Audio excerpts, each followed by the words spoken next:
I'm Sarah Pope. I'm the CEO of SOS Care and Oak Tree Farm, and we provide supports for children and adults with autism and intellectual disabilities across the lifespan. So anything from early intervention to what do I do now? I'm 65. And so my experience has just been working with children. Most of my career has been in the field of disabilities. And then at one point in my life, I thought it would be great to help the community by becoming a foster mom. And I always wanted to have a bigger family. And so over a period of about 8 years, I had 10 different foster kids live with me. And all of them were a completely different experience that came with challenges and joy and filled up my heart. And hopefully I filled up their heart with some good things too. And that led me to actually adopting one of the children that was was a foster care kid. He was 5.5 at the time. And I was working for the school district, and I saw this little boy every week when I went to visit his classroom. And families were calling me about him and saying that he was in foster care with his grandpa and his mother wasn't doing well and he was going to need a permanent placement. And at the time I was like, I have 10 kids. I don't think I want another kid. And then one day I got a phone call and his mother had passed away and it became more urgent. And I just knew that I was the right parent to take him home. And I was like, I know I can help him become more independent. He wasn't independent at all and had a lot of issues. And so I knew I could help him become more independent. And that was my goal. That was our mantra between us. I was like, there's a lot of emotional baggage that's in this picture that we may not be, have the most loving relationship of all, and that's okay, but I can help him be independent. And so that was what we did. And he and I worked really hard together to make it work. And now he's living independently with some roommates, 24 years old this week.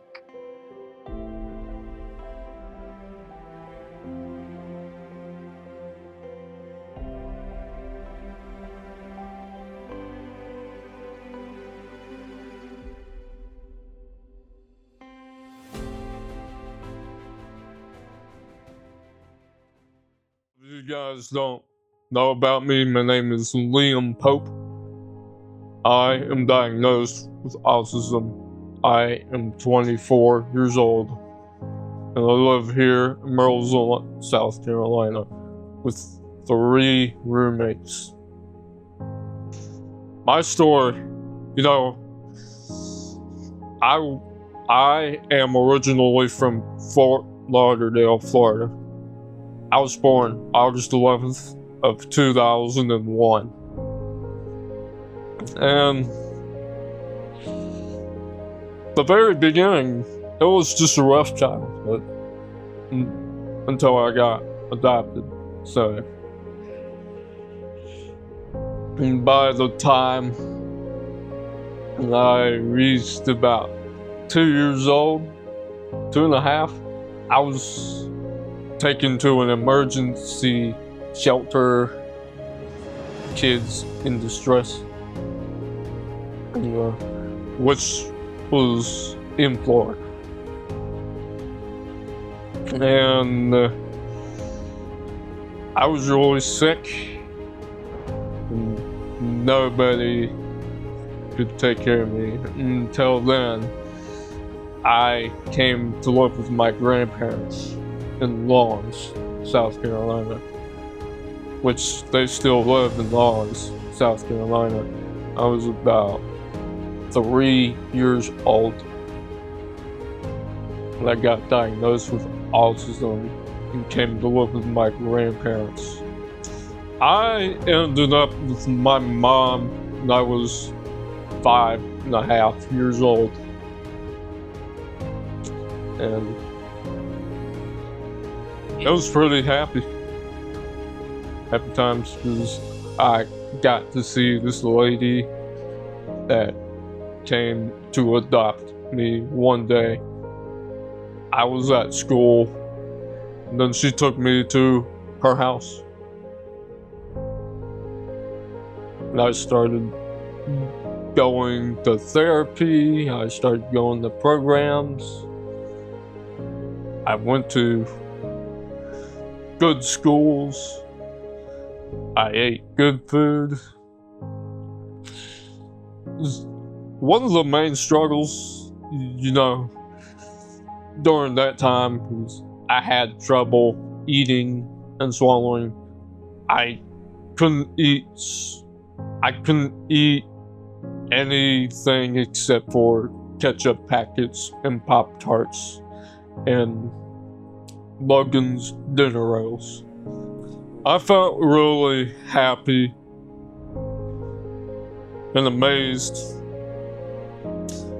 of how this family had adopted me, and I got to eat healthy, exercise, sing, dance, play music,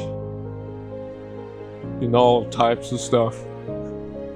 I feel like I have overcome many obstacles, and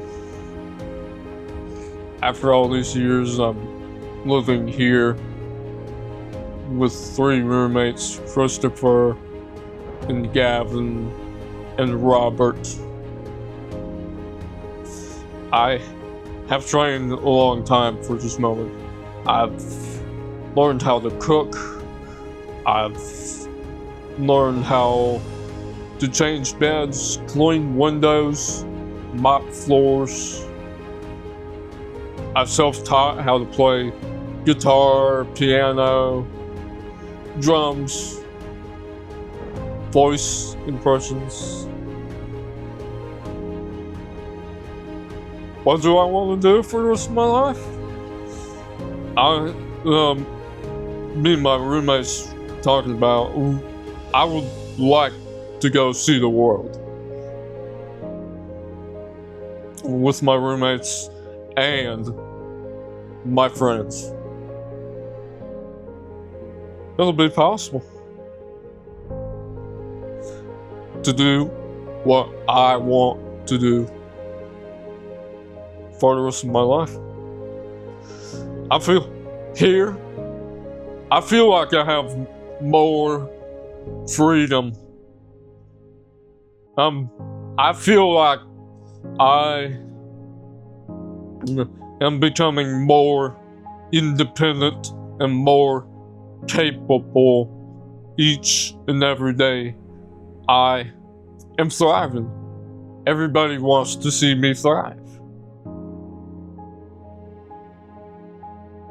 If I didn't have a good family well enough to support me, I wouldn't be here, and I wouldn't be at SOS Care.